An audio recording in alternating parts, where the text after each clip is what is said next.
거기 맨하탄 섬이 있는데 거기에 정착해서 보니까 인디언들이 단비 모피를 많이 갖고 있는 거야. 그래서 거기다 가죽 거래소를 세워요. 그리고 네덜란드에 돌아가서 저기 가서 보니까 저렇게 좋은 데가 있다. 모피 많아 거기 가면. 맞아. 그래서 서인도 회사를 세워요. 네덜란드 서인도 회사의 본부가 맨하탄이 되는 거예요.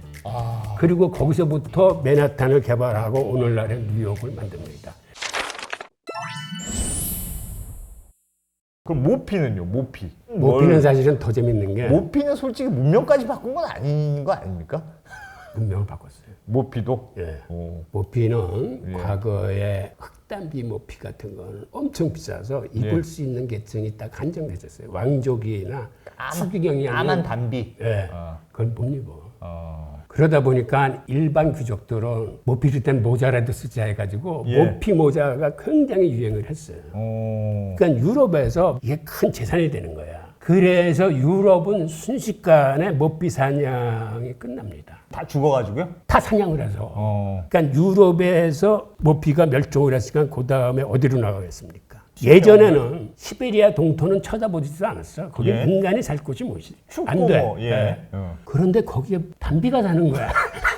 그래가지고 모피 사냥꾼들이 시베리아로 뛰어들어가서 시베리아를 개척하는데 그렇게 오랜 세월이 걸리지 않았어요. 군대가 진격하는 것보다 더 빠른 속도로 사냥꾼들이 들어가고 민간이 들어가고 민간이. 그 뒤를 러시아 황제가 기병들을 붙여줘. 그 사냥꾼들을 보호하게. 왜?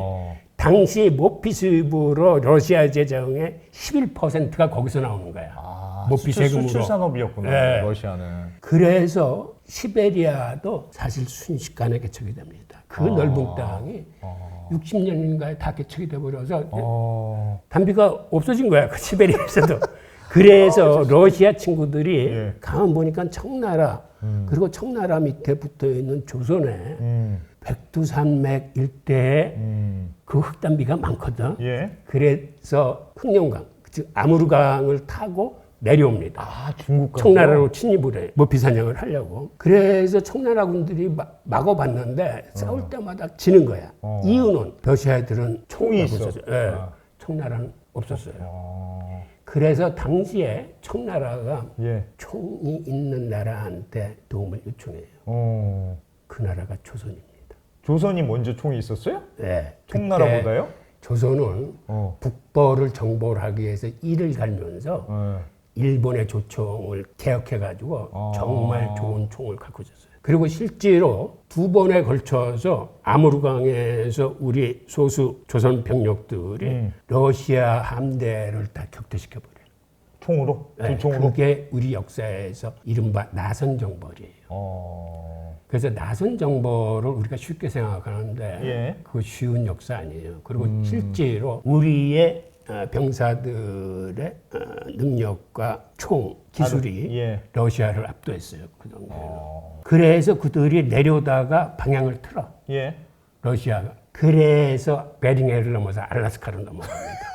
정말요? 그때 막지 못했으면 걔네들 밑으로 내려오는 거야. 그걸 우리가 아무르강에서 퇴치시켜서 걔네들이 할 수 없이 베링해를 건너서 알라스카로 들어가요. 그럼 모피가 뭐라고 그렇게까지 합니까, 모피가? 그만큼 그 시대에는 모피가 신분의 상징이야. 유럽 귀족들은. 모피를 모피 입어야? 모자. 모피 입는 거는 외투는 너무 비싸서 그건 왕족이나 추기경 정도 돼야 입는 거고 일반 귀족들은 모자를 쓰고 그 다음에 일반 신사들도 이제 귀족 행세를 한 거야. 다 단비 모자를 써야 좀 돈 좀 있구나. 그래서 그 당시 명화를 보면 남자들이 쫙 모자를 써요.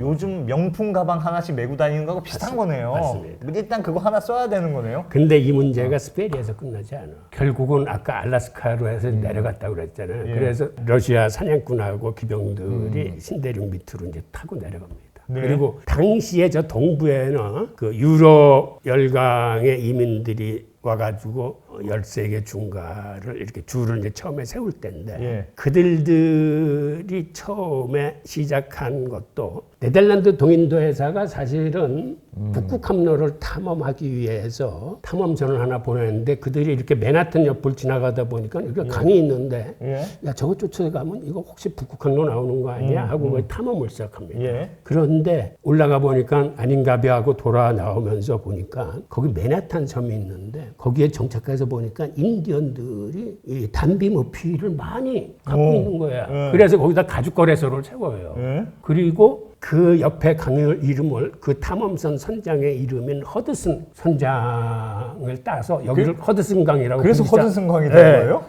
그리고 네덜란드에 돌아가서 저기 가서 보니까 저렇게 좋은 데가 있다. 모피 많아 거기 가면. 맞아.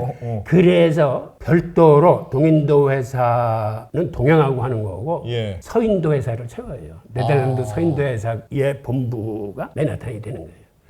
그리고 거기서부터 맨하탄을 개발하고 오늘날의 뉴욕을 만듭니다. 그 네덜란드의 동인도 회사의 주역들이 사실은 최유대인이야. 네덜란드 동인도 회사를 사실은 유대인들이 만든 거예요. 그럼 지금의 맨하탄은 모피 때문에 생긴 도시네요? 네, 모피 때문에 생겼어요. 오. 그리고 나중에 그거를 인디언들한테 사. 그러니까 인디언들이 좋아하는 그들이 돈으로 쏘는 이제 구슬하고 예. 지금 가격으로 굉장히 헐값에 맨하탄의 권리를 인디언들로부터 사고 중심으로 오늘날의 뉴욕이 만들어집니다. 모피가 미국을 개발한 셈이네요, 사실상. 그리고 실제로 그 모피를 사냥하기 위해서 동부에서 서부로 서부 개척이 시작되는데 그게 최산맥을 이렇게 끼고 처음으로 길이 생겨요. 그게 왜 그러냐면 모피 사냥로야. 그래서 오늘 그 당시에 주요 도로들은 대부분 사냥로를 통해서 개발이 됩니다. 그래서 미국의 서부 개척의 역사도 사실은 모피 사냥의 역사예요. 그러니까 시베리아도 그렇고 미국도 그렇고. 돈이 되는 시장이 생기니까 그걸 구하려고 그냥 이곳저곳 뛰어다닌 거군요. 그리고 사실은 이건 우리 역사에도 관련이 있는데 예. 우리 고조선 때 실제로 백두대간에는 호랑이나 표범도 많았지만 사실은 담비가 더 많았어요. 아, 그래요? 그래서 실제로 그 중앙아시아에서 담비를 사러 오기 위한 담비길이라는 게 나중에 학자들에 의해서 발견이 돼요. 네. 그 정도로 고조선이 이 모피무역의 중심지였어요. 한국에도 많아서. 네. 그래서 예전에 보면 고조선 지역에서 중국의 동전들이 대량으로 발견되곤 해. 예. 그게 우리가 추정하기에 그 근처에 모피 시장이 있었구나. 그래서 모피를 사러 와서 이렇게 많은 돈을 남기고 갔구나라고 추정할 수 있고. 한국도 그럼 모피 수출을 엄청 했던 거예요? 그러니까 우리나라 조선 땅에서. 얼만큼 했는지는 모르지만 담비의 길이라는 게 있을 정도니까 그렇게 상인들이 많이 왔다 갔다 한 흔적이 있으니까. 실크로드처럼. 네. 모피가 그러니까 역사에서 지리적인 확대나 이런데 굉장히 크게 기여를 했어요. 무역로를 개척하는 그런 계기가 된 거네요. 사실상의 모피가. 예. 아니, 요즘도 사실 모피 코트 하면 좀 이렇게 비싼 코트잖아요. 그 유산이 계속 남아있는 거네요, 그럼. 옛날에 그 유산이. 참, 그게 뭐라고 정말. 알겠습니다. 야, 진짜 재밌네요. 이거 되게 재밌네요. 하나 더 배워볼까요, 그럼? 보석은 뭐가 있습니까? 보석은 좀 알 것 같습니다. 다이아몬드, 뭐. 아니, 보석은 사실은 고대에는 그렇게 중요한 게 아니었고 보석이 많이 개발되지도 않았어요.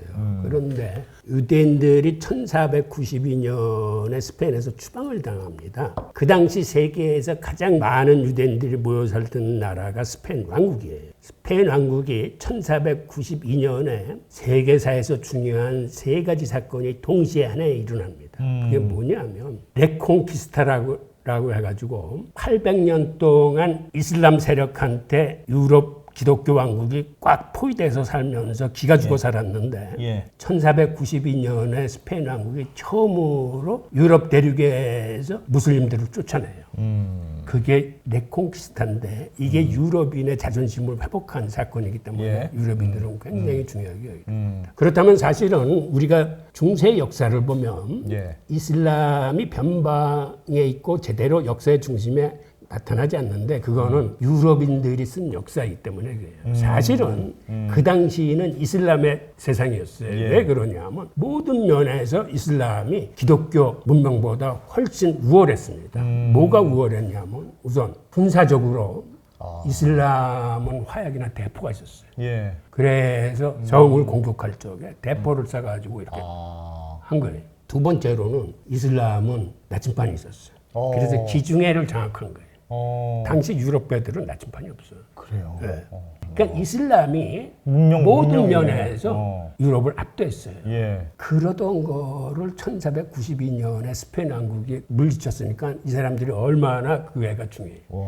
그리고 그들을 몰아내고 난 다음에는 그 전까지는 유대인이 굉장히 쓸모가 있었는데 예. 자금이나 여러 면에서 이제 기독교 왕국임을 표방하면서 유대인들을 추방해버렸어요. 그러니까 교황이나 이런 데가 너무 칭찬을 하니까 이 스페인 왕이 그거를 스페인 자체를 국교를 기독교를 받아들이면서 다른 종교들을 한 거예요. 그래서 당시에 카톨릭으로 개종한 유대인들은 스페인에 남았지만 당시 거의 한 30만 명에 이른 유대인들이 추방해서 종교의 자유를 찾아 올라간 거지 남들이 거들떠보지 않는 그 저지대로 올라간 거예요. 예. 먹고 살기 제일 힘든 땅으로. 예. 거기가 어딘데요? 그게 네덜란드? 네덜란드예요. 그래서 네덜란드가 졸지에 무역의 중심지가 된 거예요. 거기가 금융의 중심지가 되고. 스페인에서 추방당할 때 그들이 가지고 나갈 수 있는 건 아무것도 없었어요. 돈이나 금이나 은을 갖고 나가다 발각되면 다 죽였어요. 예. 그들이 갖고 나갈 수 있는 거는 돈 빌려주면서 담보로 잡았던 보석을 한 움큼씩 갖고 유대인들이 올라간 거예요. 예. 당시 보석의 가치는 크지 않았어요. 그냥 검이나 옷 같은 데 장식품으로 하는 거예요. 예. 근데 그건 아마 갖고 나갈 수 있는 게 그것뿐이 없었으니까. 그래서 그들이 정착한 벨기에나 네덜란드가 오늘날 보석 산업의 중심지가 된 거예요. 가서 제일 먼저 한 게 예. 보석 장사야. 아, 갖고 온 게 그거밖에 없으니까 이제 그거 파는 거겠죠. 맞아요. 그러면서 인도에 그 당시에 다이아몬드가 났는데 인도에 있는 유대인 공동체하고 협조를 해서 다이아몬드를 처음으로 들여와서 브릴리언트 카트로 만들어서 최초로 다이아몬드를 중요한 보석으로 팔기 시작한 게 유대인들이에요. 유대인들이에요. 네.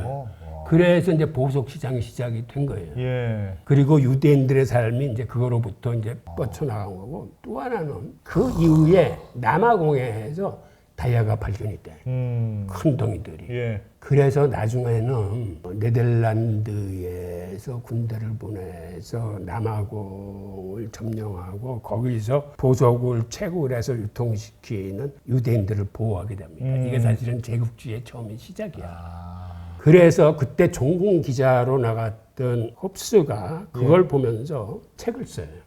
본인도 영국인이지만 영국이 하는 제국주의라는 게 정말 문제가 크구나 라고 생각하면서. 근데 홉스는 어떤 친구였냐면 사실은 런던에서 대학 교수를 하던 친구인데 그 당시에는 너무 급진적인 이론을 발표를 해서 대학에서 잘려요. 예. 그런데 그 이론이 오늘날 자본주의 경제의 주요한 파트를 차지하고 있어요.